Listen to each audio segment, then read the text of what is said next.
Hello and welcome. I'm Steve Clements, editor-at-large of The Hill. We're delighted to have you joining us for our second session of our conference, The Future of Human Connectivity. I'd like to thank our sponsors, Facebook, Nokia, and Qualcomm, for their support of today's program. For the next hour, we're going to look at what the future holds for smart cities and 5G technology, paying close attention to how we ensure this technology bridges the rural-urban divide and gets to those in underprivileged urban areas as well. Before we get underway, a few housekeeping notes. You can tweet us, and I hope you do, at #TheHillConnects. We are broadcasting live and we'll be taking your questions throughout the program. And if you experience any trouble with the live stream, just click refresh and it'll all go away, or it'll get better. Our first guest of the hour is Daphne Koller. She is the CEO and founder of the company Incitro, which is aiming to transform drug delivery by combining machine learning with biology. She's also the co-founder of Coursera, and in 2012 was one of Time Magazine's 100 most influential people. Welcome, Daphne. Great to be with you here today. You have, you also worked at Calico, which is another, one time, Calico, which is an alphabet company. I think that its raison d'etre is really to sort of end death. You work at all the cool companies, including the one you're at now. And so you're, I think, right at the nexus of some of the things we've been talking today, which is machine learning, AI, how technology is going to come together at this point and just create new platforms and opportunities that we can't even imagine today. So why are you doing what you're doing, and what can you see with the rest of us want to have a peek at? Well, I think we really are at a moment of unusual change in terms of the availability of technologies that are coming together from a whole slew of different areas and allowing us to do things that we would never have imagined. Specifically, what I'm doing right now is what I believe is part of the beginning of a new era, which I think of as digital biology. Over the last 20 or 30 years, we've seen two parallel threads that have emerged, one on the life sciences in the increasing availability of tools that allow us to measure biology at unprecedented fidelity and scale, and also manipulate biology using very precise tools. And what we have on the other side is the ability to now interpret the amount of data that we're getting from these different measurements and really come up with a closed loop, if you will, where we measure biology, interpret what we see, and then go back and write biology to do things that it would never otherwise have done. We have a lot of lay people watching today's show. What sorts of problems does machine learning in the digital biology space help us to deal with? It helps us do multiple things from, for instance, designing new proteins. There's been a tremendous amount of progress on that, from measuring cells and really looking at the cellular level at what a healthy cell looks like versus a sick cell, and then identifying interventions that revert the unhealthy to a healthy status. And then in terms of our ability to measure human genetics, for instance, and understand the causal factors, in many cases in hundreds of genes that come together to produce complex diseases like Alzheimer's or autism or diabetes or cardiovascular disease. And I think we're now finally starting to understand the causes of some of these complex diseases, as well as being able to identify interventions that potentially revert those. One of the privileges I have in this job is I get to interview lots of fascinating people. I've interviewed Dr. Fauci several times. I've interviewed, top scientists in the medical and health space. And one of the consistent themes that runs through, particularly with viruses like we're facing today in today's pandemic, is that many people saw this coming. Just the uniformity of agreement that America underprepared, the world underprepared. They did some things, but we need to sort of take a platform approach. And so in your world, in a way, you're kind of talking about platform methodologies, platform methodologies that can be used and applied across a set of things. Is that a leap in itself to be thinking that way, or am I just behind the times? No, I think you're not behind the times. I think there have been a few platforms in the biology space, but it's certainly not been the traditional way of thinking about things. A lot of traditional biology is very much hypothesis driven, where a brilliant scientist comes up with a thread, with the end of the thread, a new insight, and then follows that to come up with a new discovery, which is awesome. But the sort of engineering mindset of a repeatable process that one can then just turn the crank and new outcomes emerge from that, that is a relatively new approach, and it occurs now at multiple different places. It occurs in new therapeutic modalities where some of the more recent entrants into the space, and this is more of a 20-year thing, but where there's been this ability to sort of think about how do you turn the crank to come up with new medicines, for instance, whether it's new proteins or new other types of therapeutic modalities.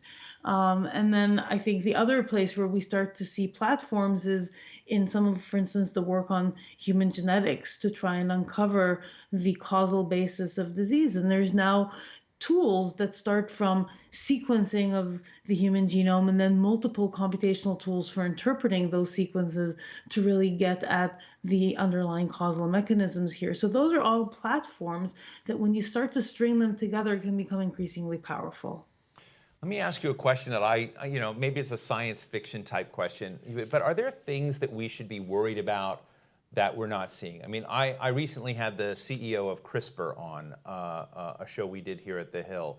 Fascinating conversation, and we talked a little bit about the norms and the habits and science and how it proceeds, but not everyone plays by those rules, and we've seen, no matter where you are on the question of COVID and the SARS-CoV-2 virus, the zoonotic, everyone agrees, a lot of people agree it's a zoonotic virus, but some people are beginning to say maybe this is the kind of thing that could be manufactured and created.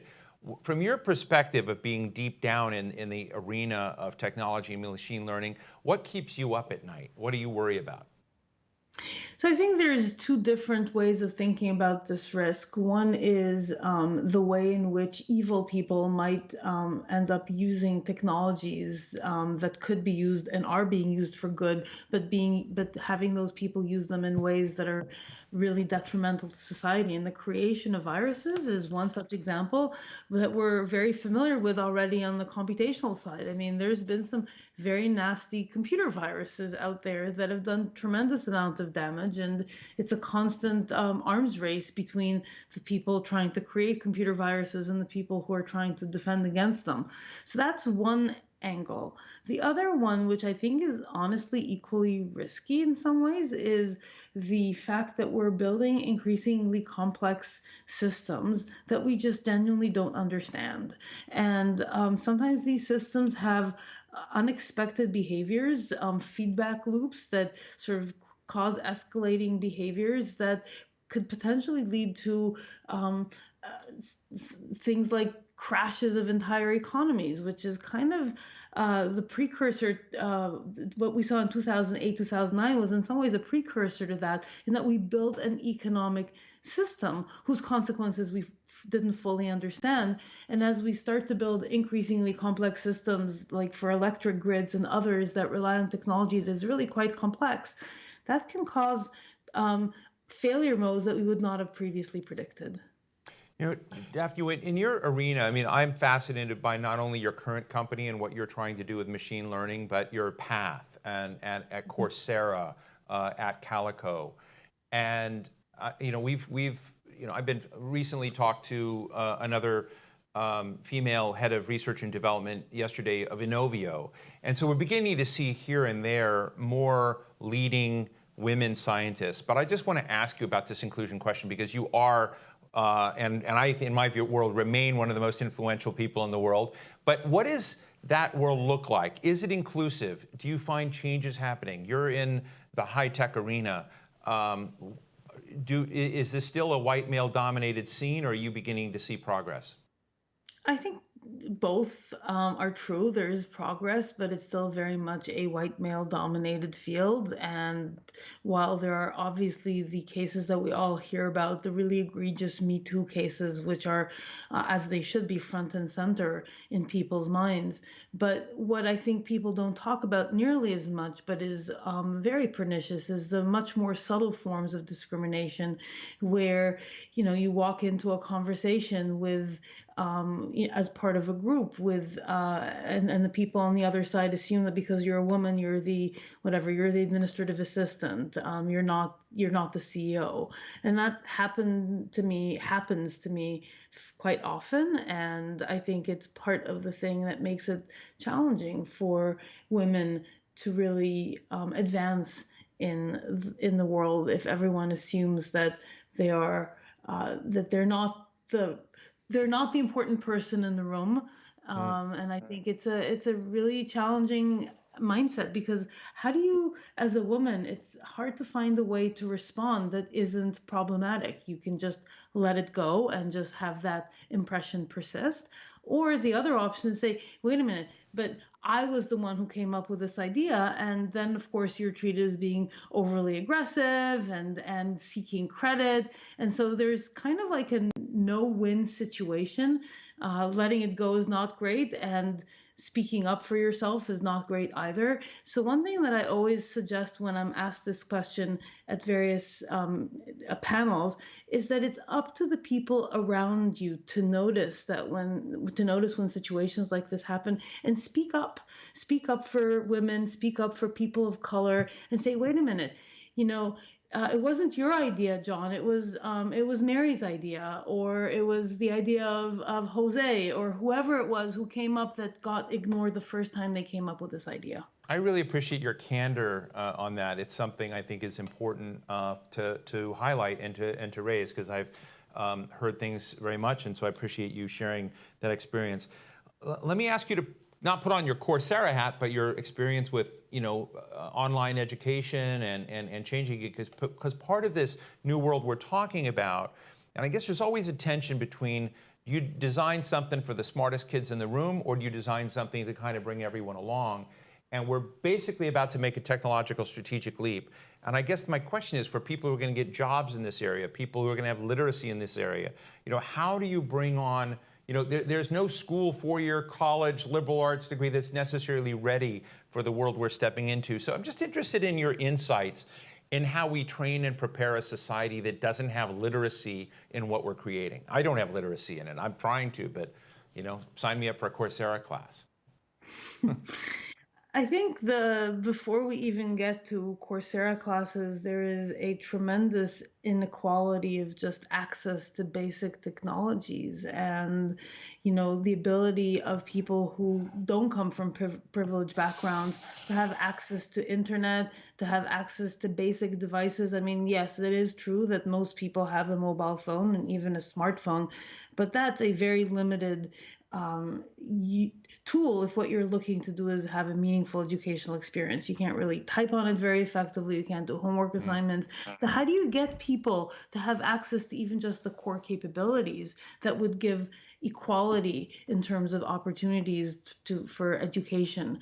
And I think that's, again, it's exacerbated by the fact that a lot of those people are first generation educated, and so their parents are unable to help them or unable to provide them support. So we know how much how important it is for parents to be there and support their children.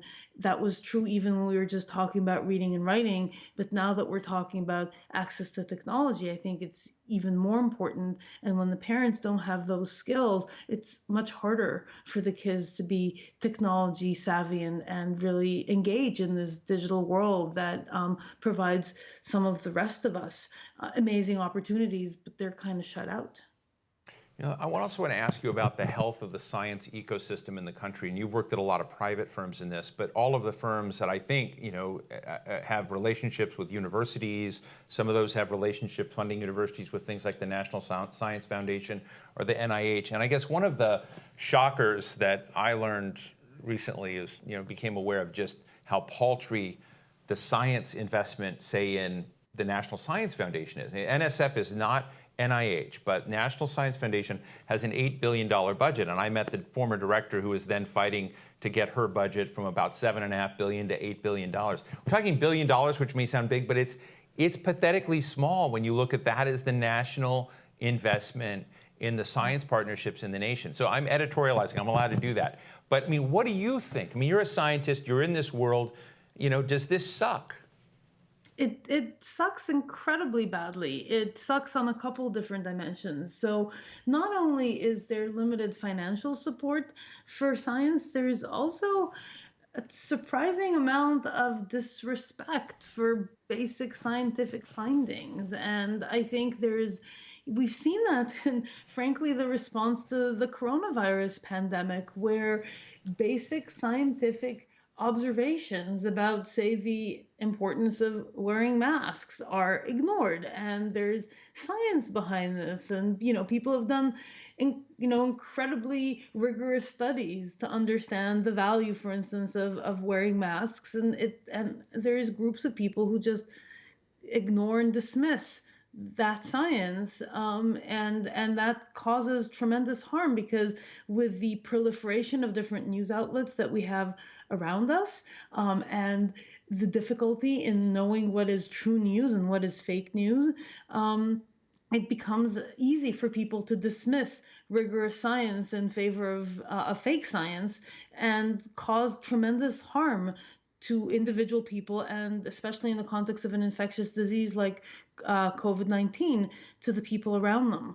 So I think the funding situation is one serious issue, and just the lack of respect for scientists and the rigor of the scientific method is, I think, an equally or even larger problem. One of the things that I hope might happen as a very thin silver lining out of this coronavirus pandemic is if we are in fact able as a society to create a vaccine in 12 to 18 months and really help us emerge from this mess, then maybe people will realize that the only way we were able to get there is by decades of investment in the basic scientific foundations that made this possible. And maybe that will increase the willingness of society to pay a little bit more to the NIH budget and the NSF budget, so that we're able, next time some really bad thing happens, whether it's another pandemic or, frankly, the crisis of climate change that is rapidly looming, and we've kind of lost sight of that because of COVID-19 and the fact that it's consuming all of our attention cycles. But that's not gone away. And when we get there, we're going to need some really rigorous, valuable science to help us get out of that mess. And so hopefully, maybe as a consequence of this crisis, people will realize that science and investment in science is absolutely critical. Well, Daphne, you put a really important question. My colleague and friend, our editor-in-chief, Bob Cusack of The Hill, is here with us in the studio and listening. And I think it'd be a fascinating editorial subject once we get past this virus, once there is a vaccine. Science has hopefully saved us. And then the editorial question is, will anyone remember that? I think that's a fundamental issue. So Daphne Koller, CEO and founder of InCitro, thank you so much for joining us today. I hope you'll come back. Great conversation. Thank you so much. Before we get to that bright future of smart cities adept at being responsive to the needs of their citizens, we must first have the technological infrastructure in place. My next two guests are experts on this subject. Shirley Bloomfield is the CEO of the Rural Broadband Association. We've been discussing the rural broadband connectivity issue a lot today. This represents nearly 850 independent telecommunications companies in small-town America. And Jonathan Adelstein is the president and CEO of the Wireless Infrastructure Association, which is comprised of 200 firms building wireless broadband facilities across the United States. He was also a former commissioner at the FCC, and of course, we started with the chairman of the FCC at today's forum.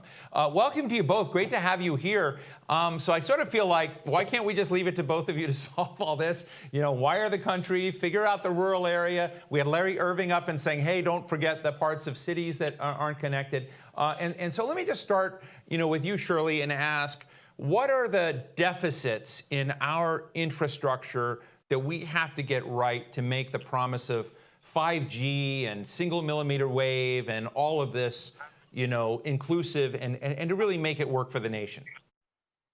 So, Steve, that's a loaded question. And I would say a multi-million-dollar question. Just millions? And let me just millions we can handle. Billions, trillions. So you forget how big this country is, and that becomes a big part. Part of it is a geography question, and not only that, with the diverse geography we have. So when you look at the United States, and the challenge there is to provide connectivity, it's a lot of landmass. And even as you were kind of delving in, and I don't want to jump around too much, but you were delving into millimeter wave and 5G. All of that requires a wired infrastructure. So you've got to start thinking about, what is it going to take to actually get that infrastructure out to these areas? And I think that we've got a lot of work to do. We've got some great programs that are in place, but historically, you've got to look at it that you've got in a lot of ways. People like to talk about the rural-urban divide. I really see it more as a rural-rural divide. You've got community-based entities that are out there and innovators that are out there providing technology and connectivity to their communities. And then you've got some very large incumbent carriers, who historically had those territories, but are now so focused on their competitive markets that we need to find solutions for the people who live in some of those market territories. So it's a big task ahead. But even as you were talking about building smart cities, we've got to think about what does it take to build smart rural communities, and how do you get everybody to the table on that? Jonathan, how do you see the picture? I mean, Shirley just put on the fan that we've got lots of wiring still to do. And, there's a lot I don't understand about the wireless world and how much it depends on being wired. But do you have a way for your members to strategically leapfrog over the infrastructure deficits we have? I think we do. We're making unprecedented investments in infrastructure, 30 billion a year, more than any other industry in the country. This is really private sector driven. This is not something that we need a lot for, except we need to make sure that we have the ability to properly site the equipment, which we've gotten support for, not only from the federal government, but nearly 30 states have passed laws to enable broadband deployment to be streamlined. The Federal Communications Commission just last month issued a ruling that cleared the way for siting equipment on existing structures, so that we wouldn't have to reinvent the wheel when we're trying to upgrade to 5G on existing structures. So the FCC is getting it right. Of course, we need more spectrum. They're trying to identify as much as they can. They have put out a 5G fund, $9 billion they proposed, and I think they need to move fast on that. But we're not relying on support outside of the industry. It's something that we can do ourselves if we just get governments basically to work with us in a cooperative way, which we have. I mean, municipalities are largely supportive of this. They recognize they need 5G in their communities. So we're getting the process streamlined sufficiently. We're getting on a federal and state level support for doing that. And we'll make the investments to make it happen. Already you're seeing 5G begin to spread across the country, including a lot of rural areas of the country. And we expect after a short period of massive investment and building, we'll get it done. One thing I am worried about is making sure we have the workforce to get it done. But short of that, we're moving ahead. I mean, do we have the workforce? We really don't. We have not the skills in place. I mean, right now we have this pandemic, which has slowed us down a little bit, but not much. But it's also opened up the workforce. I mean, we were really tight on labor. But now we have all these people that are looking for work, but we have to have mechanism to reskill them. So Congress, for example, is talking about investing $80 billion that was approved by the House for broadband deployment, putting it on steroids. We're already trying to build up 5G, so the workforce is tight as it is. If we want to make this happen, we need to put the workforce on steroids as well. We need to make sure that we invest in training programs. I mean, a tiny portion of that $80 billion will go a long way if it was invested by Congress in training and apprenticeships and helping employers, giving employers incentives to make sure their workforce is ready for this. I mean, there's a lot of competing demands, but I think we all understand that if we get 5G built and win the race to 5G and beat the Chinese, we're going to create jobs not only in our sector, in the telecommunications sector, but in virtually every other sector of the economy. Let me just ask you, let me get you both in a little bit of trouble here, and ask you this question, that it used to be when you said the words industrial policy, like in the Obama administration or the Bush administration, you were, shuttled outside the door. You were never allowed to articulate those words. Now everyone's celebrating it. But, I sort of feel like Now we talk about industrial policy, but I'm not sure we have one. And in this area, when we're talking about 5G and we're talking about what we need, we talk about training workers, we talk about, building technology and, and basically blocking some foreign companies from telecom infrastructure. That by nature is industrial policy, but are we getting it right? I mean, one of the questions is, what does the United States need to do, Shirley and Jonathan, to get that bet right? Because you are picking winners and losers in that case, are you not, Shirley?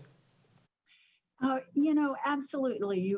You're picking winners and losers, and you really got to kind of think beyond kind of the current mindset. So I would step back just a little bit and say, there's a couple of different questions I think you're asking, to be honest with you. But one of the things that I think we need to do, when you're talking about, who's going to win, who's the first, who's the fastest, I think you've got to look at what makes sense. I agree with Jonathan on a number of things, certainly in terms of, how we develop our workforce and how we train people, how we make sure that we're actually using the right technology that keeps America and national security in place. But I also think we've got to even take really elementary steps. So whether you call it industrial policy or whether you just kind of call it smart public policy, for example, when I think about connectivity, we've got to do a better job of mapping, and you can't just throw it to Congress or to the FCC. Everybody's trying to take some good steps here, but it's kind of like trying to solve a problem when we don't even know quite what the problem actually is. And that is where I think we need to go back to some basics when we think about whether it is putting in infrastructure, fiber networks. And I will say, this is where I love you, Jonathan, but I disagree. You absolutely need fiber to actually make wireless work, regardless of where you are. But those are some of the steps that I would take back, again, but Jonathan may have some additional thoughts there. Jonathan, were those fighting words? No, actually, surely I don't think we disagree. I think we do agree. You need fiber connected to every antenna. Right now, the biggest business in wireline is connecting that fiber to the antennas. So yeah, we do agree, but ultimately the antenna will give you the reach you need in rural areas. Stepping back to the industrial policy question, the Chinese are engaging in industrial policy. Right now, they've selected 5G as the winner. And I think, communist allocation of capital is not nearly as efficient as ours. In the United States, we're doing it through private investment. But what the Chinese are getting right is, yes, 5G is, if you're going to do industrial policy, if you're going to do a state-run type economy, a great idea. In the United States, all we're asking is help us get there. Don't throw up impediments. We're willing to work reasonably with governments. And I think we've set reasonable guidelines. We'll work within the rights of way. We'll set height limits, but let us build these networks. And secondly, education is something that has always been the province of government. And we need support for reskilling workers to come into our industry. You can bet that the Chinese aren't saying, oh, geez, we don't have enough technicians to do this work. They say X number of people are going into the schools, they're going to get in there, they're going to take these courses, and they're going to build this. And then they remove every impediment to getting it done. All we're saying is we want to do that on our own, but let's have a little bit of support. It's hard to make the American system move on a dime like that, but let's at least make sure that we're getting support to where it needs to be in community colleges, doing telecommunications courses. And yes, I think, fiber, let's teach them fiber splicing, because you'd have to do that to get to the antenna. But ultimately, the complicated issue is when that antenna is in a really complex environment at the end of the line, where there's a lot more antennas closer to end users in 5G, it requires technical skills to advance at the same time. And we better make sure that we have people ready to do that.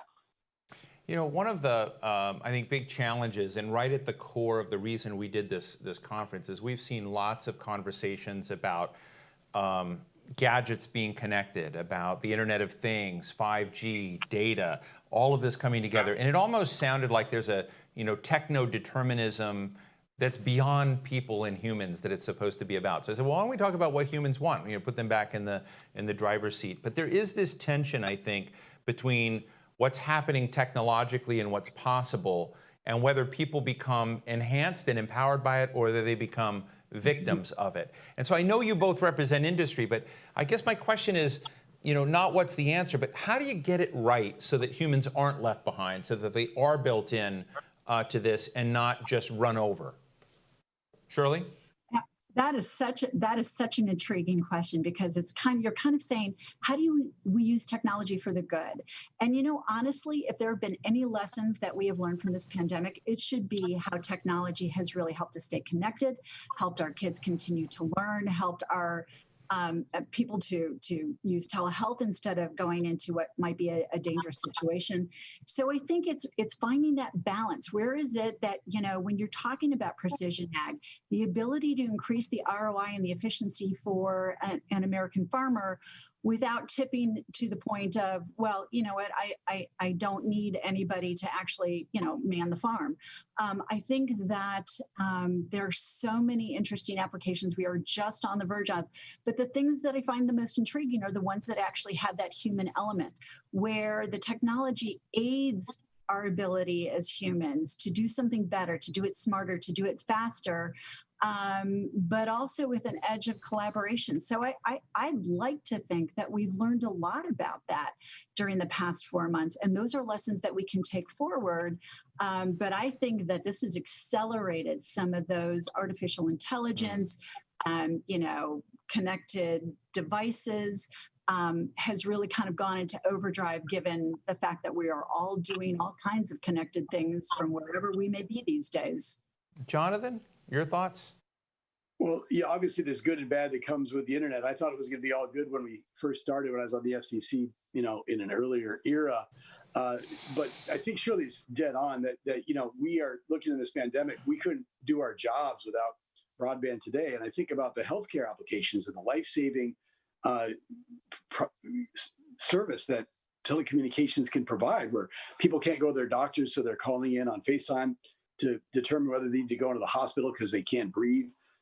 There's a lot of great changes that are going to happen, and our industry delivers the capability. We deliver the bandwidth, and then ultimately, I'm not a policymaker anymore, so it's not our determination to decide what to do with it. But we see what we call economics externalities. We see that our industry invests $30 billion a year, but we don't necessarily recover the value of that. You look at the Facebooks and the Googles and the Amazons that are making incredible profits relative to the carriers or those that are delivering broadband technology, and the profits are accruing to every industry in the country, to jobs, to economic development, to healthcare, to education, to keeping people connected.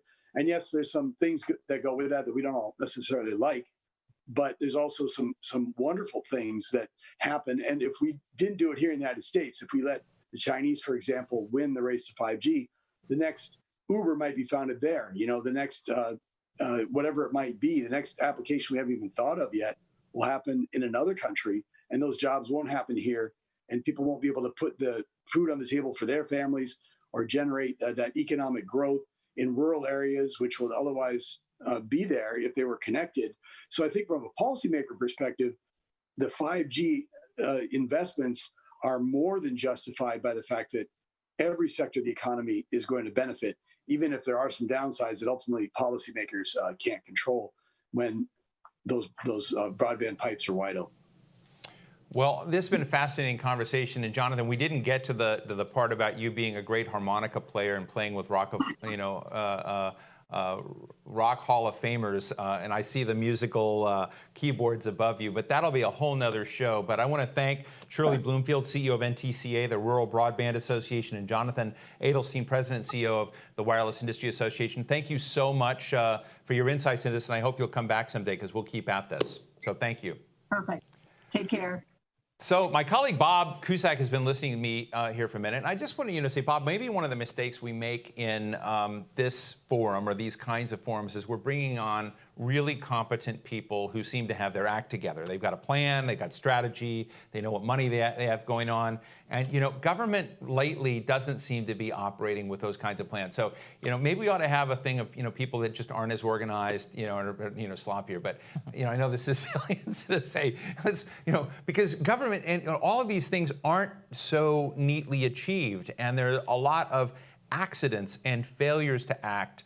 And I guess my question is, when you're an expert in politics is messy. And so what do you think the blind spots of today's conversation are on the messy side? Well, I thought your interview just now was very interesting, and Jonathan was mentioning China.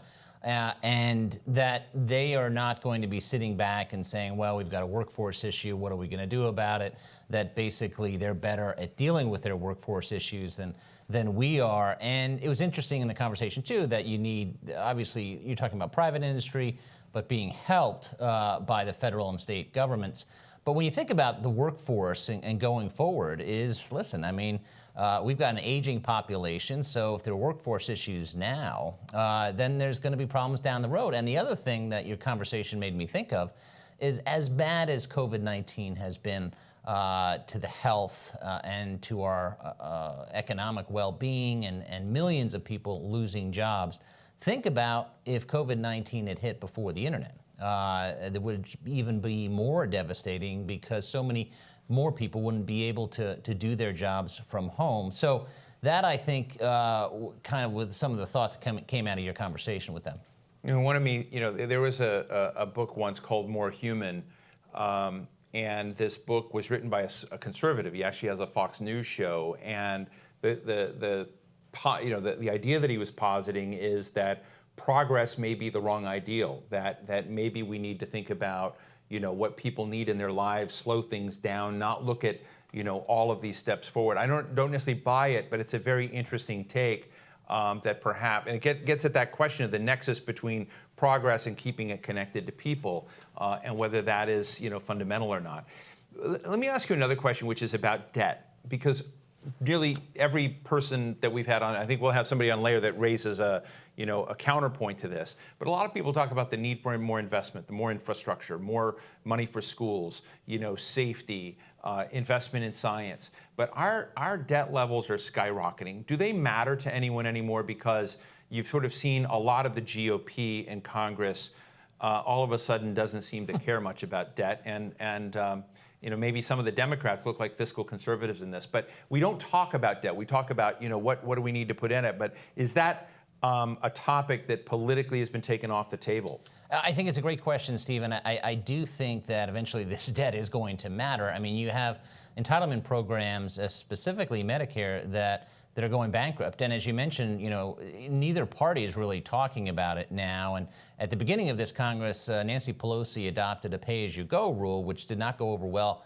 with the left of her party. I'm wondering in the next Congress, and in all likelihood Democrats are going to retain the House, if they're going to jettison that rule, because there is this thinking, and some on the left, that the deficits don't matter. But when you look at our programs that have to be funded, Social Security and Medicare, unfortunately Congress, which is broken, they don't deal with stuff like the Balanced Budget Act of 1997, which I covered a lot, especially on the healthcare side.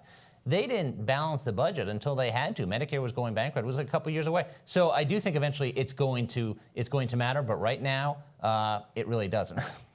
Well, Bob, thank you for hanging out with us for a while and sharing your thoughts. I have a lot more questions for you, so don't go away. And now we have a sponsor perspective portion of our program. Before we get underway, a quick clarification. While this interview is being conducted by me and these questions are mine, this content should be considered not editorial. With that, I'm joined by Qualcomm's Vice President of Public Affairs, Christine Trimble. Christine, it's great to see you. Are you in San Diego right now? I am, Steve. And I love San Diego, and we're jealous and envious. The light there is better. That's all I can say. I thought I would make you jealous and sit outside, but it might be a little loud. That's great. Well, listen, we've been talking a lot about connectivity, and Qualcomm, you know, many people may not understand, but Qualcomm is sort of the fundamental technology for lots of the internet infrastructure that we've had. We're talking about healthcare and education. But there were previous Gs. We're talking a lot about 5G today, but we'll go back to the 3G world in which Irwin Jacobs and his team, and you, Irwin Jacobs, the founder of Qualcomm, I have the privilege of interviewing Irwin in the past. But I'm just interested in when you were at that 3G moment before we had that national infrastructure, and people used to think Qualcomm was going to be a failure. I remember those days as well. Did you see ahead? Did you see what was going to be coming in the future? How prescient were you, or did you just accidentally succeed? Well, it's fascinating to be where we're at now and to think back what it was like then. In fact, we're celebrating our 35th anniversary year. This month, the company was founded in July of 1985 by Irwin. Jacobs, as you noted, and we actually had Dr. Jacobs host an event for employees this month, and he talked a lot about the history of Qualcomm and what it was like to introduce a technology at a time when the industry was going in a different direction, that was CDMA technology. And I feel fortunate that I was able to be part of that effort and advocacy efforts to help get that technology deployed and commercialized around the world. And it was at that time in '85, Dr. Jacobs actually told employees that that we are here because someday everyone will have their own phone number. And if you think about that, it was at that time it was really hard to imagine that and that networks could be made that powerful and more reliable. But at the same time, we're seeing now an explosion of network capability. According to the GSMA, there are more wireless subscribers in sub-Saharan Africa than there are in North America, which is just so interesting, I think. There's a lot that I think people take for granted now. I have a son who's a college sophomore, and he doesn't really know a world where without being able to stream his favorite shows on his phone or use Instagram on his phone. And I'm just in awe of how far that the company has come and that the world has come in that period. Well, this is a little bit off script, but I want to share it. Years ago, I did an article on the Qualcomm Foundation and some of the things you were funding, and they were just kind of like, weird little tracks, in a cool way. But one of the things that you funded, I found fascinating, because the cell phone and smartphone deployment in Africa was so high. You were funding health programs so that people, a female cotton farmer in Congo knew more about her vital signs and health data and statistics than any of my family members in America did. And so there was a time where you were already innovating and experimenting in the healthcare space and connectivity and smartphones years ago. And today we're talking about that kind of craze and new opportunities today in America. But do you have any insights into that? Because I found that to be one of the smartest. I used to talk about it all the time, saying, how can people in Congo be so far ahead of what's going on than the United States in healthcare and connectivity? Yeah, there's so many examples of that. I think one of the things that has been inherent in Qualcomm and in our culture of R&D is to develop the technology before people really know what the exact need is. And the example that you're giving of the usage of it for medical information is a perfect one. I remember our former CTO and one of the original 7 executives who started Qualcomm used to tell a story about when he went to global standards organizations and said, we need to design a system that can accommodate more data. And these senior reps from companies worldwide said, no, why would we want to do that? We get text and email on our phones. Why would we need that? And so I think that set Qualcomm off also on developing the capability to get large amounts of data on your phone and to send and receive, and to really put the capability out there, give people the tools, and then see what how the technology would be used. One of the other things I think people don't realize is that Qualcomm had come up with the first CDMA smartphone and had to do that, demonstrate it by basically taping together a PDA with another voice phone to be able to make the point that you will want to get all of your data, you will want to use your phone as a computer. in the future. And in fact, Qualcomm also came up with the first app store, which the diagram for that is in the Patent and Trademark Office on a picture of a whiteboard. Susie Armstrong, who's speaking now a little later, a senior VP of engineering at Qualcomm, actually walked through that exhibit, saw the picture of that whiteboard with the design of the app store and said, hey, I actually wrote the code for that app store. So Right. it just goes back to show you a lot of the work that's done in the case of 5G 10 years prior to the technology being rolled out. The work is being done to give people the capabilities on which to come up with the different use cases. And I think now that we're in the environment we're in and in this global crisis, we're going to see more and more use in remote education and healthcare, just as you're saying. I think Right. that even as we return to what is a new normal, that distance learning, remote healthcare, remote working, I think Sure. that all of those things are here to stay. Right. Well, you've just covered, a lot, which I was going to ask you about. But we've added another. You went from 3G, then we added another G. It reminds me of Tigger. How do you spell Tigger? T-I-double-G-R. And so you added another G. And so you get to 4G, and we've been talking about it today a little bit about how this created new opportunities on data transfer, and all of a sudden we see firms like Uber and Lyft emerge. So what is the what is the appetite? What is the thing that drives your engineers and thinkers forward? Because you haven't stopped. So you did 3G to 4G, and now 4G, we're now moving into a 5G world. And what is that appetite so that we can make this not just sort of a discussion about this static moment, but what drives that process as we look at how you're revolutionizing opportunities for business, how kids are learning, what we're doing with telemedicine and telehealth, all of that. Christine?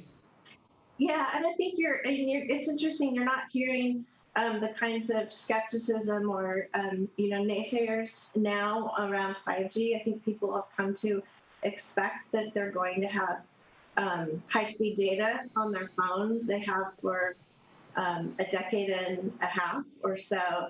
And I think that with 5G, where it's not just about people connecting to people, but it's about connecting everything to everything. So everything from a small appliance in your kitchen to the largest supercomputer you can imagine, and just connecting everything, I think we're going to see a much more safer and more connected world with those opportunities. And you think about everything from medical devices, hospitals, traffic signals, industrial machinery, farms, cities.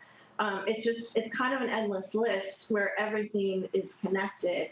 And I think this is really this is one of those breakthrough technologies, as you said, in the 2G, 3G, 4G, and now 5G that Qualcomm has been working at the core of for many years. Well, Christine, I hope we can do a deal. And my boss is sitting here, so he's watching. But I want to do a deal, and we'll leave it off the record if that's okay, Bob. But I want to go, and we're discussing all this stuff we've done in the past, but I want to see what's coming next. I kind of like the crystal ball stuff. I'll keep it off. I just want to go to Qualcomm and just see what the next 6G, 7G world is going to look like. Okay, is that a deal? You accept? Yeah. Well, why don't we get a crystal ball out and start to look 10 years ahead? Okay, that would be great. Well, Christine, thank you so much for joining us. I'm really excited about everything that our engineers are working on. That's great. Thank you so much for joining us today, and thank you for supporting today's program. Thank you, Steve, for having us, and thank you, The Hill, for hosting this Thank you. event. Terrific. Well, 5G technology promised to make us more connected than ever before. My next guest knows exactly where this technology can take us and hopefully how it can tackle some of the inequities that exist in the digital ecosystem out there. Mike Rogers is a former member of Congress, a very cool former member of Congress in my personal opinion, representing Michigan's 8th Congressional District. While in Congress, he was chair of the House Permanent Select Committee on Intelligence. But that's going to be a different TV show, a different show another day. Today, he's chairman of the 5G Action Now group. And Congressman Rogers, Mike, thank you so much for joining us today. Let me just start out and ask you, because we're talking about 5G as it's almost already here. But I talked to developers, to people out there, and I said, it's still wobbly, it's still spotty. There are permitting problems in cities. We're not all there. So let's not turn this into a rah-rah moment. What is not working out in the 5G space that you need to work out?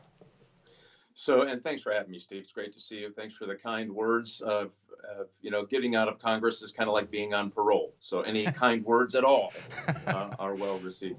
So there's several things that we just haven't gotten right yet. And I do think that the marketing and advertising on 5G by companies is a little bit ahead of where we actually are on deploying 5G. Certainly some of that technology is entering into the ecosystem of what we will need for 5G, but there's some big hurdles. Let me give you an example. Spectrum. We need spectrum opened up.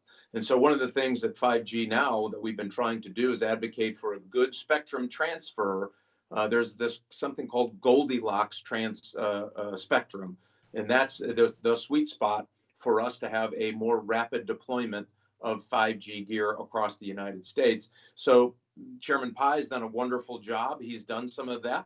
We're going to have that spectrum. It's going to open up the companies that are in the spectrum. Some of the satellite companies that have been operating in that band, if you will, for a long, long time, invested money in it, have said, we think we can do this. We're going to participate in handing off this spectrum. So that really has to happen before we really get to 5G, number one.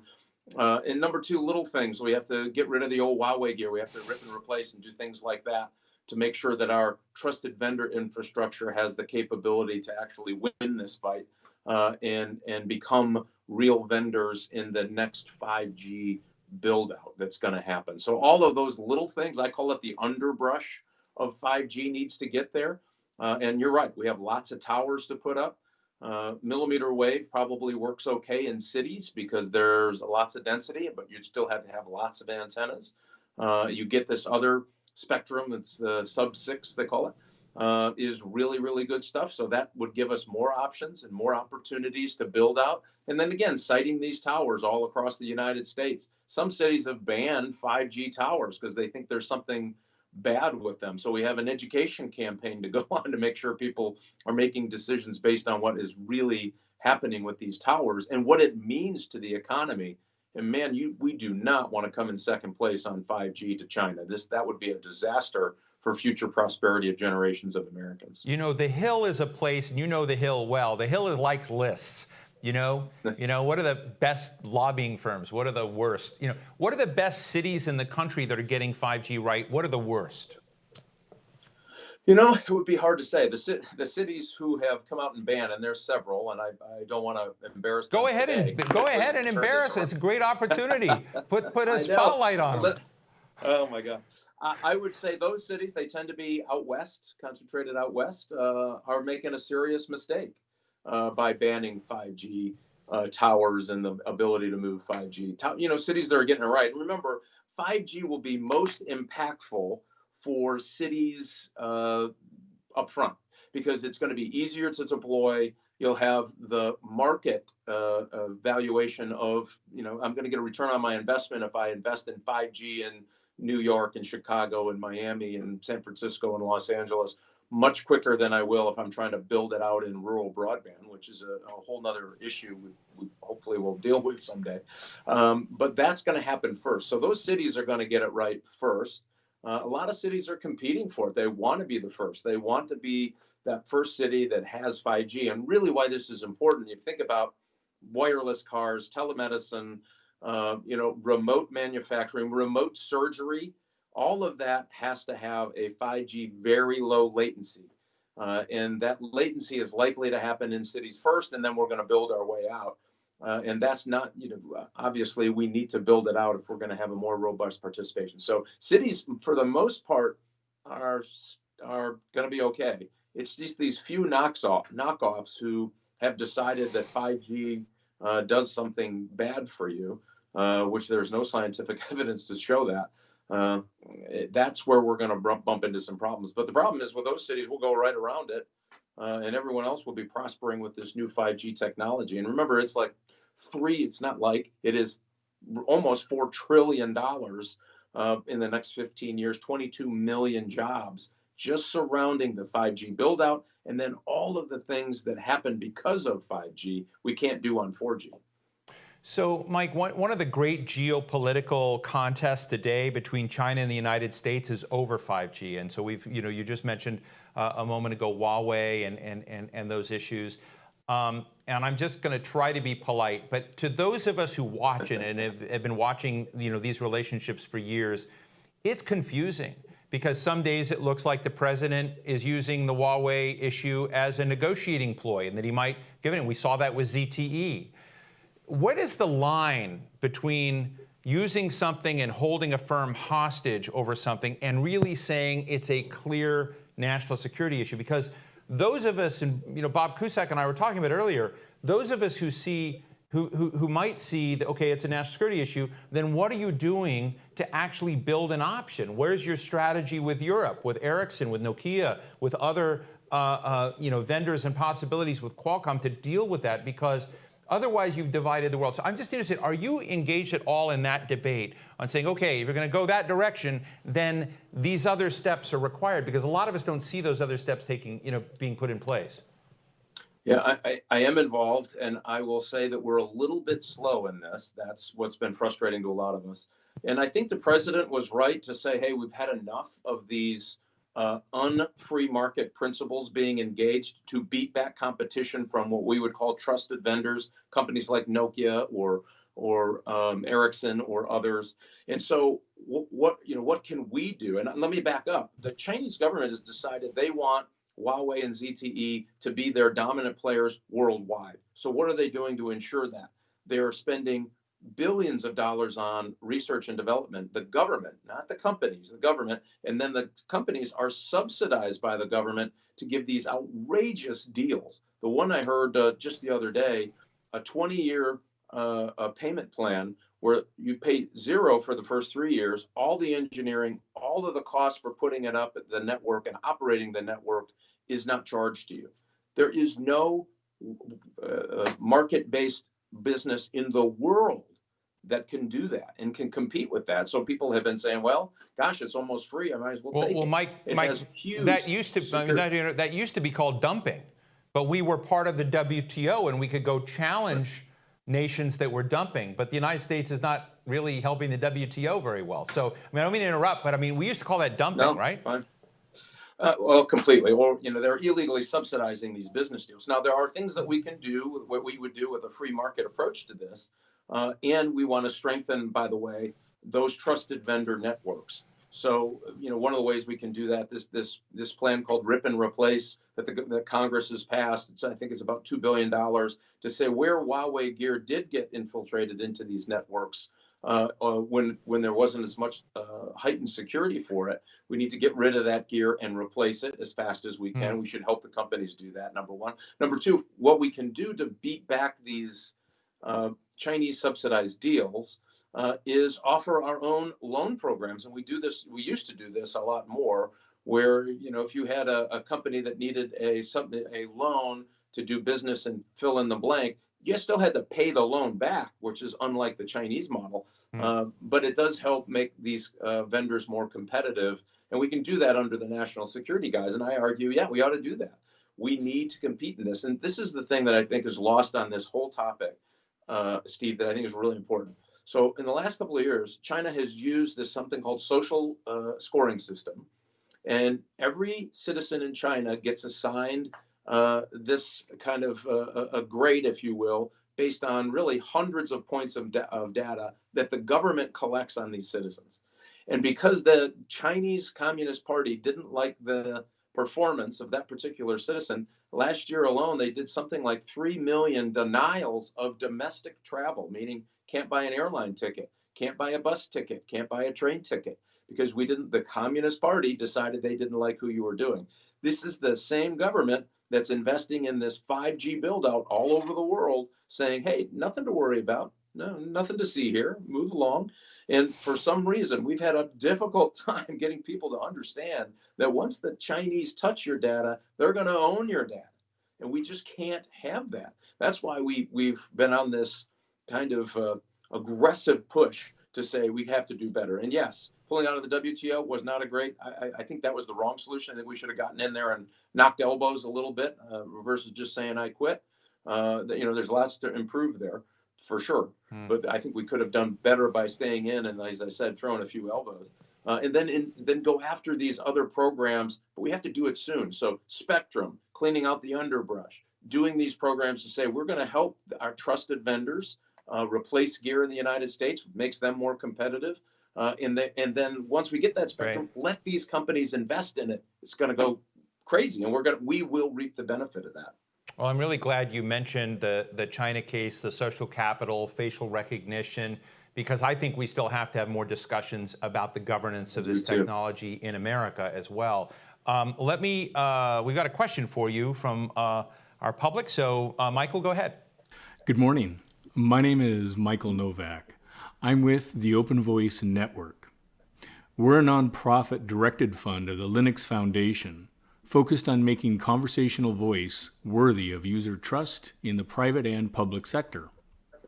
Currently, we are leading a collaborative cross-industry initiative to develop policies and standards that will enable secure, easy access to public agencies and services that citizens are accustomed to over any conversational voice assistant platform. My question today concerns conversational voice capabilities. During the COVID era, social distancing is becoming the norm. What policy and practical implementation obstacles still need to be overcome? And what role do our guests think that voice-controlled capabilities can play to serve communities and the public good in formal education, healthcare, and social service accessibility?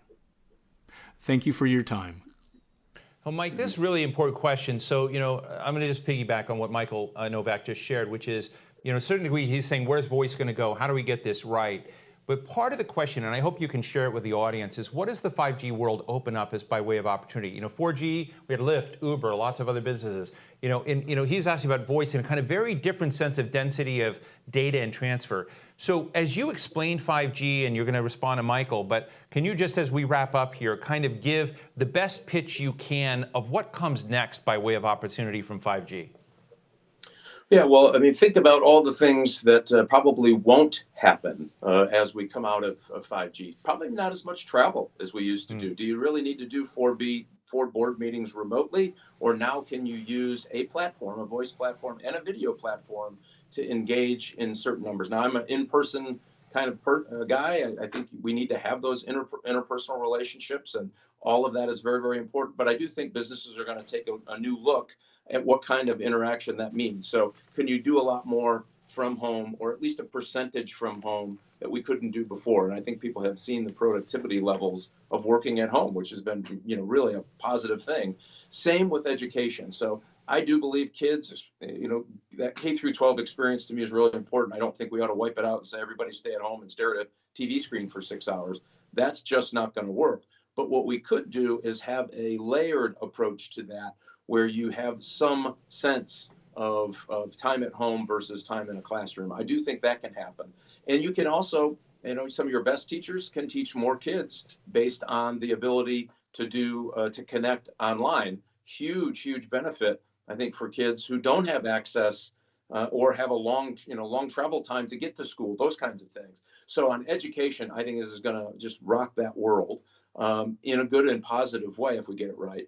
But making sure that everybody has that connectivity. How what we found in this, when people had stay-at-home orders and they were still trying to have classroom time, Some kids just did not have access. They didn't have access to a computer, if they had a computer, didn't have access to the right bandwidth to be able to conduct real time and connect to an education environment.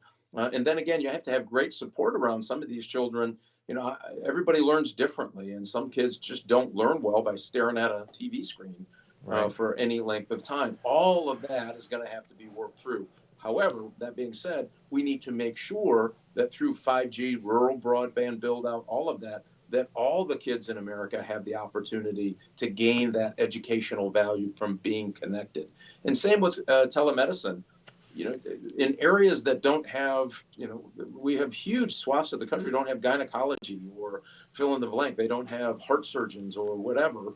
And there are a lot of cases around the world that have that. What better way to fill in that hole? It doesn't replace it, but what better way to supplement that than having remote telemedicine? We're not going to get this right if you don't have good both voice and video quality interaction. And again, you don't want to have a meeting where you're getting ready to tell your doctor and the pain here is doing this, and it gets all blurry, and the doctor comes back and says, "Ooh, I think you're fine," because I didn't hear what that was. And so those are the kinds of things we have to get right in order for this to work for the next generation. But think of the productivity on just the data side. Remember, 50% of the data now is going to be out at the edge of these networks, which means we're used to controlling data at the core and in the center. That's going to be gone. Half of that data has to be out at the edge. That's going to fundamentally change the way we look at privacy, which I think a little bit that Michael was talking about, and how we communicate. All of that is going to have a policy implication and a technology and a security implication as well.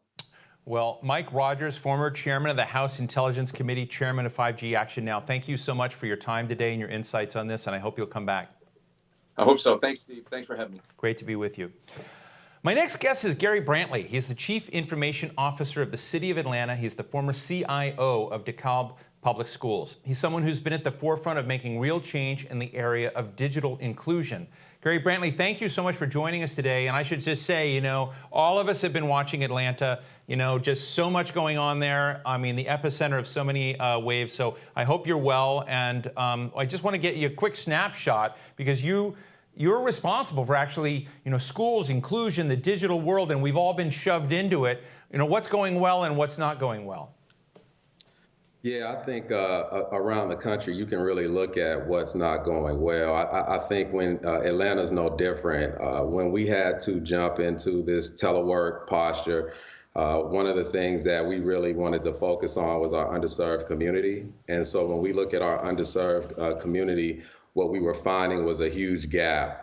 I think your guest before me really hit on that. He really talked about, the 5G episode, which I have my own opinion on. But at the same time, we really started to see the disparities real time. And I think it caught the nation's attention around those issues, really trying to see how we can help our communities, at this critical time with the digital divide. But not only doing that, partnering with our universities locally. We have some of the top universities here in the city of Atlanta, and also making sure that our residents and our city services continue to flourish from the technology side of things. Okay, let me ask you a question. Mike Rogers a minute ago just asked or mentioned some new lingo in this space we're all going to have to learn eventually. Sub-6, single millimeter wave, and I don't even know what they mean yet, but I, toss them out. But, is there an opportunity to leapfrog, to take this and create a better social contract than what we have today? I think always, from a policy guy, the question is, do you move incrementally, or is there a way to solve problems with a strategic leap? Do any of the technologies you see coming forward within your city give you an opportunity to redo things in a way you couldn't do from an incremental perspective?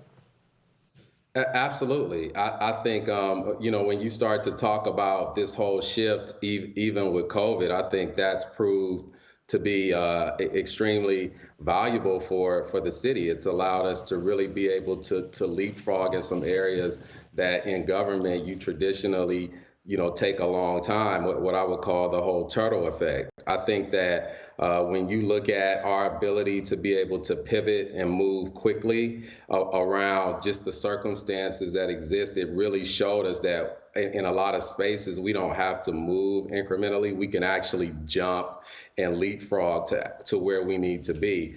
And I think that, our actions have really proved that. When you look at our focus on having a digital city hall, that's really been a big focus. When you look at our focus on making sure our city departments can actually perform and actually operate remotely, not just short term, but long term. Those are different types of scenarios where we would have incrementally done this. But at the same time, with the things that are going on right now today, we were actually able to leapfrog, I would say, a couple of years ahead as it relates to city government services. We're sort of in the storytelling business here in the Hills. So I'm always looking for good stories, and this is probably an unfair question. But when you talk about reaching communities that have been disadvantaged, left behind, left out, excluded, neglected, and you've been able to figure out how to wire them in, how to bring them in, have you experienced firsthand how this has changed their aspirations or the possibilities they have? Absolutely. I mean, you can't become what you can't see. And a lot of times technology is that bridge for it. A lot of times, and I saw that specifically in school districts. I was in one of the largest school districts in the country outside of Metro Atlanta. And some of the things that we were able to accomplish in that short period of time was short of amazing. I mean, really putting thousands upon thousands, close to 70,000 devices in kids' hands, and also providing them with the training needed, but also providing internet access to those kids. It opened up a wide range of possibilities and opportunities to be able to learn Mandarin and have those conversations virtually, to be able to see things across the country and across the world that you normally wouldn't have access to.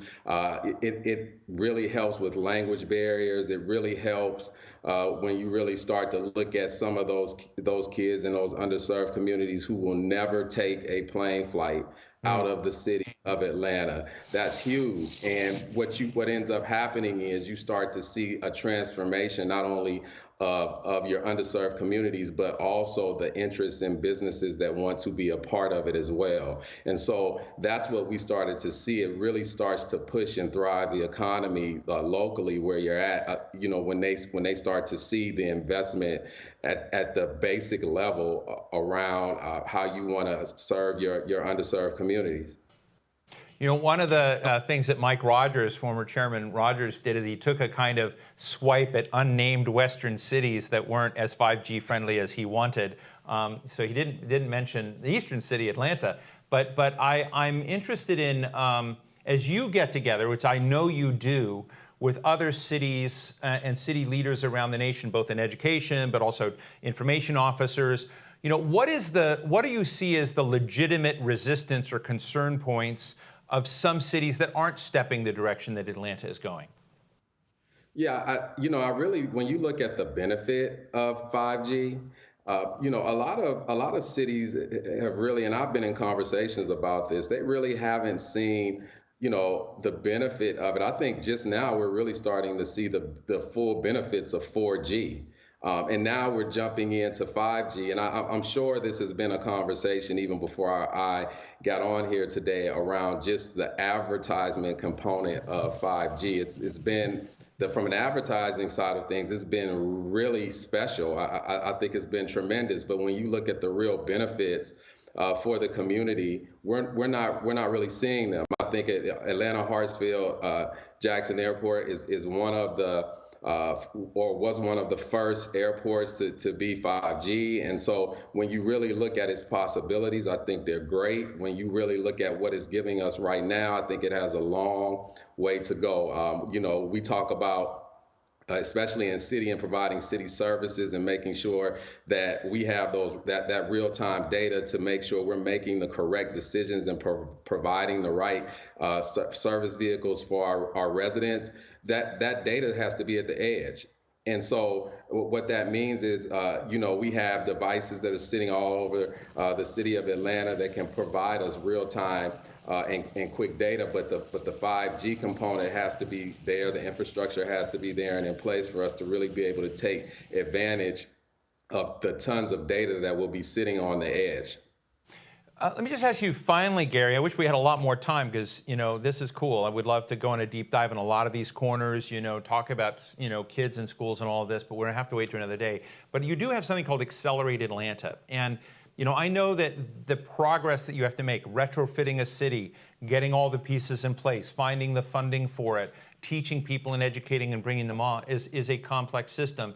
How do you get the partnerships right? How do you set the tone right? How do you get real partnerships as opposed to just, sign on by name partnerships? I'm interested in that because I think a lot of people are watching, from around the nation. And I think these insights in the fact that it's not, a set of single players coming forward, but you do have a very successful partnership in Atlanta. We'd love to hear about it. Yeah, I'm very excited about this partnership. First and foremost, I want to say it starts with leadership. I think, our mayor is a great leader for this city and has been since she stepped in place. And one of the things that we talked about is Atlanta is really known for this, shiny, smart city type of city and projects. And so what we wanted to do was really take that same energy and focus it on our underserved communities. And so partners like Microsoft came forward and we started to really have conversations around real impact. And one of the conversations that we started to have was, hey, I don't want to talk about all of the great technology you have and how you can help the city. I want to talk about how you can help our residents become better, become qualified, to make sure that the skill gaps that are there are skill gaps that are attractive to different organizations. And so this was a long conversation that we had with them. They came back, to their credit, and worked with us to round up several partners who had the same interest. And that's one of the things that was a difficult part. We talk about this stuff, but we never really have the partners on the same page. And so that's what Accelerate Atlanta is. It's going to give our residents the skill sets that they need. And I'm not talking about how to work a PowerPoint presentation. I'm talking about engineering type skill sets, cloud-based type skill sets that can really help our city become one of the best thriving cities and really work on digital inclusion, which is a big, huge effort for our mayor and our city. And so we were able to do something, in my opinion, that most weren't. And that's to get everybody on the same page for a common goal and task and bring the right partners to the table. And I do want to credit Microsoft for that. They've been absolutely outstanding in sharing that vision. Well, thank you very much, Gary Brantley, Chief Information Officer of the City of Atlanta. Really great discussion. I hope we can do this again because I think you've got a lot of insights into how to make this work. So thank you so much for joining us today. Thank you for having me, Steve. And now for the final conversation of this hour. This is hour 2. We got another left. I'm pleased to be joined by Susie Armstrong, Senior Vice President, Engineering of Qualcomm. Qualcomm is one of the sponsors of today's program, but I had her here anyway because she's just done extraordinary engineering feats, which we're going to get into in a moment. She's also joined by Representative Scott Peters from San Diego, California. He's a member of the House Energy and Commerce Committee. He's been a longtime advocate of investing in innovation. Scott, it's great to see you again there, in D.C. I don't know if you're in San Diego, and actually I think you're in Washington now, but it's great to have this discussion. What I wanted to do today is to sort of talk about something that's come up a number of times today, is trust, because we're talking a lot about a new world that everyone's been shoved into as a result of this pandemic. Online everything, teaching, healthcare, and yet we haven't talked as much about how do you get the equities of trust right. Susie, you've been at this, and I want to kind of tell my audience, I've spent some extraordinary time with you in the past where you developed the algorithm in 1997 for cell phones to surf the web. You created, packet technology that allowed all of this to transfer. It's come up several times today, but I, just want to say thank you. You know, as we're all obsessed with it, you know, you're the person responsible. And Scott, it's great to be with you. But let me just ask you, you know, how do you think we ought to begin framing what trust guardrails we need? Because this is about people and what they want. And I think that gets forgotten in a lot of these conversations. So Susie, you first. So, you know, if you look at the cellular technology and you look at what's happened in COVID, I think it's brought the trust issue to the very forefront. Technology and cellular technology has provided us tremendous benefits, you know, working at home and schooling at home. There's downsides as well. But I think the trust and the security issues are paramount. And I think if I can relate it right now, for example, we have been working, we have a lot of expertise in Bluetooth, and we've been working with MIT and Google and Apple on COVID contact tracing algorithms. And there's a lot of, rightfully so, there's a lot of concern about the privacy of that healthcare data in contact tracing.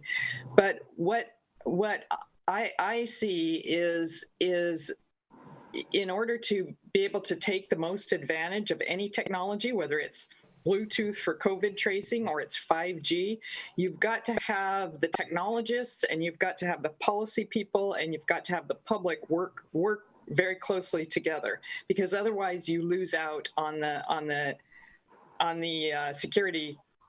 You lose out on the benefits of this technology if you just say, you know, it may violate privacy. We have to stop. You have to take some forward-leaning positions and actually work it out. And I think that applies very, very much to the deployment of 5G as well. 5G as a pipe or a road has very strong security features.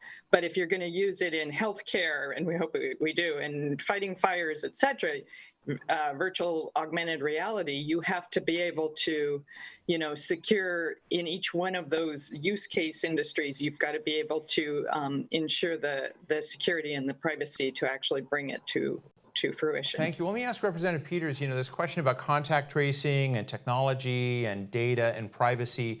You know, I interviewed recently the foreign minister of Singapore, and Singapore is deploying contact tracing technology in wearables. And he tells me they're anonymizing it, but it creates this ability by looking at GPS to notify people if they have been exposed to the coronavirus and if they need testing. And so it sounds like a good story. Do you buy that? Are there caution points for you in that story? Well, first of all, Steve, thanks for having me. It's nice to see you again. And I 100% buy it. I'm working with Susie on this same idea from the policy side. And imagine we would even think about using the technology we had in the 1980s to do contact tracing without imagining what we could do with Bluetooth technology that can identify for you who you're next to, who you're 6 feet away from. If you happen to go to a bar, say you went to a bar on the way home without telling your wife to see your buddies. You sat around with Jim and Bob, but you didn't know who the two people who Jim and Bob bought were, or the other people in the bar. But your Bluetooth would be able to know, and if you could identify that you had a positive test, that information could automatically be disseminated to them if they've downloaded the app, if they've opted in, without fail, immediately and accurately, and you wouldn't have to also tell a contact tracer who maybe is a year out of college about your personal habits. I mean, this is something that is even more trustworthy in many ways than the old way, and the idea that we wouldn't take advantage of it and look, confront these legitimate privacy and trust issues head on as a policy matter. But you know, let's not let the tail wag the dog. We have amazing opportunities here. We've already seen in terms of work from home. We've already seen it in terms of telemedicine, which people said would never be taken up. We're never going back in a lot of these ways. And clearly we have some privacy issues, some trust issues to deal with, but let's embrace what we've learned, and let's figure out how to make it work. Not back away from it because of some imagined things that we haven't even tried to deal with.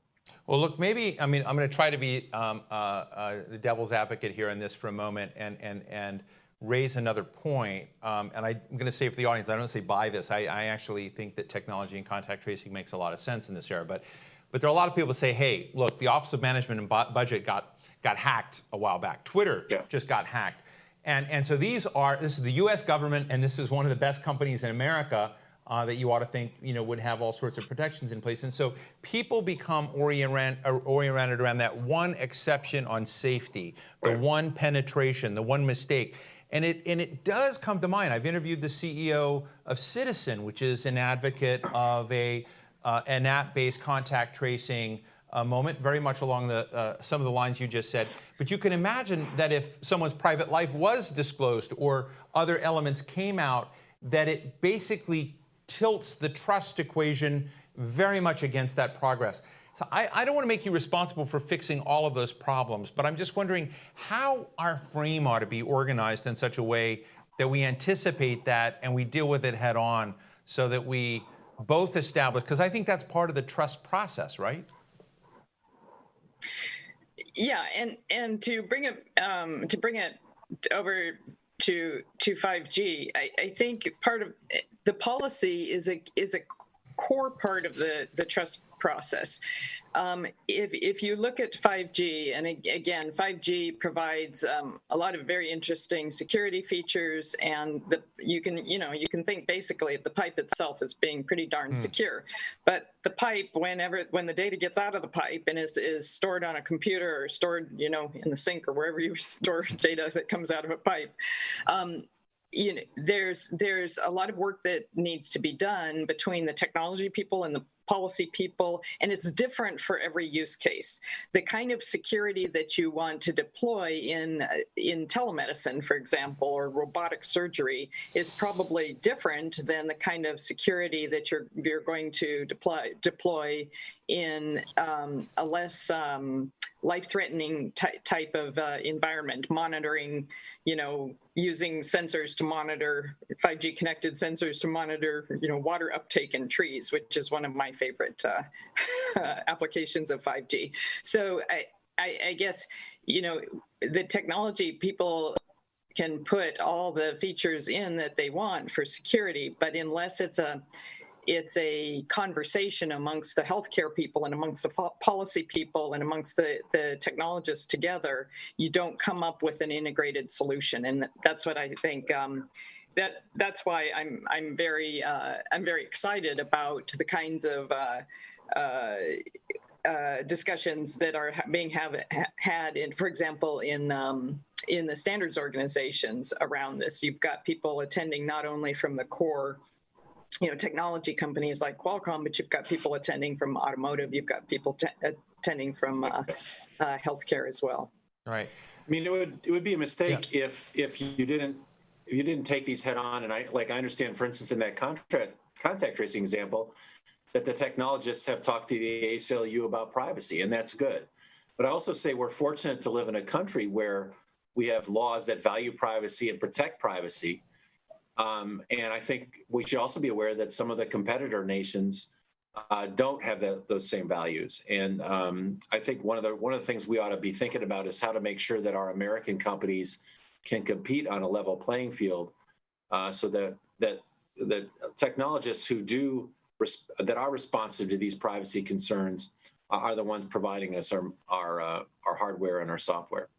Congressman, can I ask you something? I'm going to divulge that when we were all allowed to still do cocktail parties and meet, in San Diego, you run in a cool crowd. I mean, some of the smartest biotech, biopharmaceutical, health technology, communications technology people in the nation, in the world, are in your area. And I've always been intrigued by these, incredibly innovative people that are building, bridges to a very different future. And then how DC, where we're sitting right now, is such, a ball and chain around that process and such lagging. But I guess, my question to you is when you kind of look at the regulatory world that we're in Washington, and you look at what your constituents, many of them, are creating, What do we need to solve in that? Because that's also part of the question of human connectivity and getting innovation married with governance in a bright, enlightened way. I know that's a big meta question, but I think it really matters. Well, it's true that I live in an amazing hub of innovation. Unfortunately, the weather's not very good here.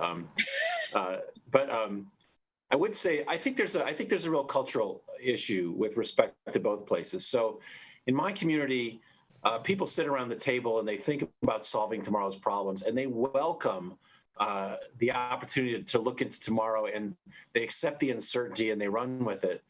I would say DC, unfortunately, sometimes is a backwards-looking culture. It's fear of taking a step forward, fear of getting yelled at, and holding grudges about what happened, years ago. And I think that to the extent we can take some of the excitement that we have about the ability to solve problems, we can educate ourselves as policymakers about how to accommodate that where it's possible and where it's productive, and how to put guardrails on it, as you said, to make sure that we're protecting our constituents.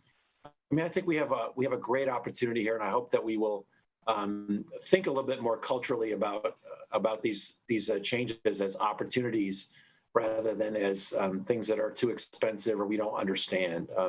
There's great potential out there, and DC needs to get out of the way a little bit, but really cooperate in a way that makes this work for everybody. Susie, let me just give you the final word. And I just talked to Gary Brantley, who's the Chief Information Officer of Atlanta, and I'll ask you the same question.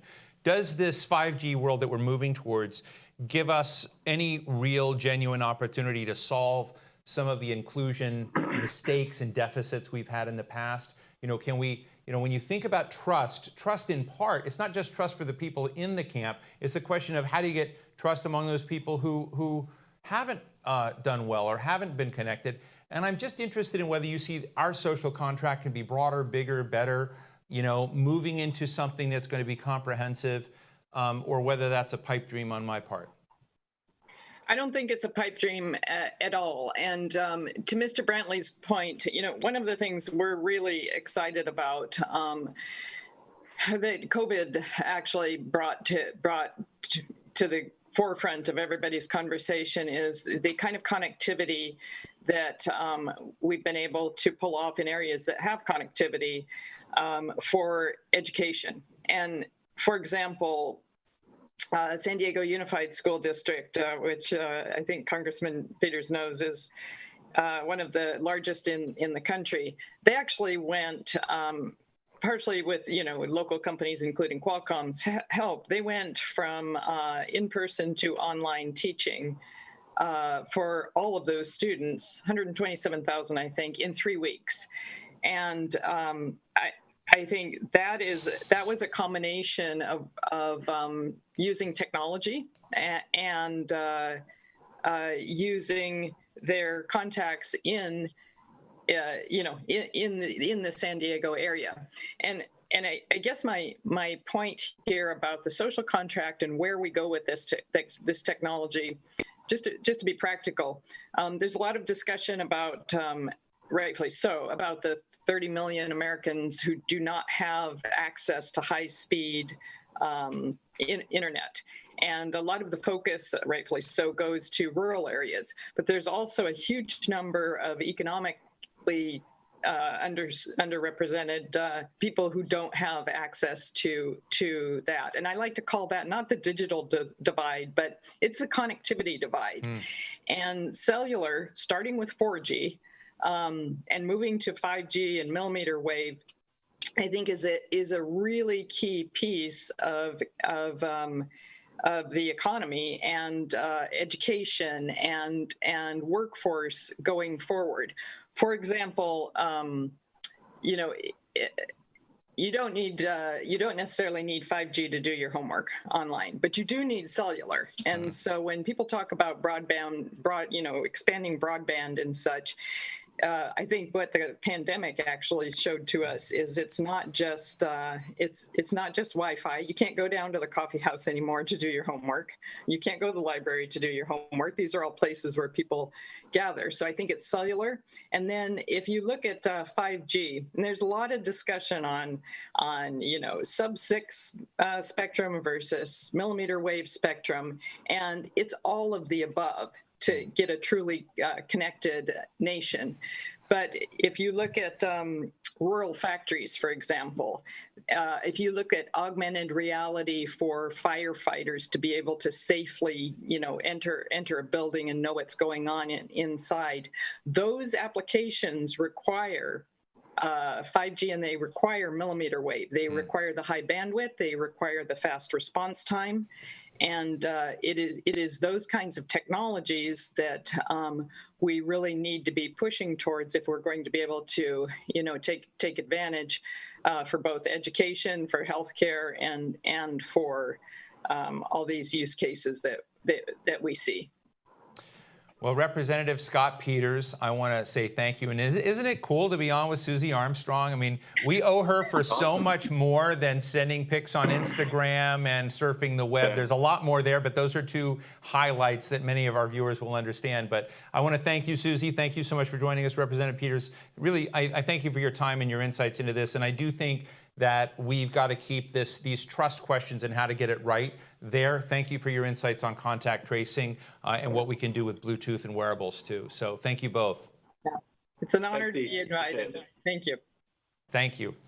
That brings us to the end of our second session. We're going to be back again at 3:30 p.m. Go for a run or something. We'll be back for our third and final session of the day, where I'll be speaking to some cool innovators. Madison Moxley of Lumia and Jay Walder. It's one on my bucket list, interview Jay Walder, CEO of the Virgin Hyperloop. Take an afternoon coffee break or get in your meditation session. I didn't write that. I don't meditate for the day. And we'll meet you right back here for more fascinating conversations. Thank you so much.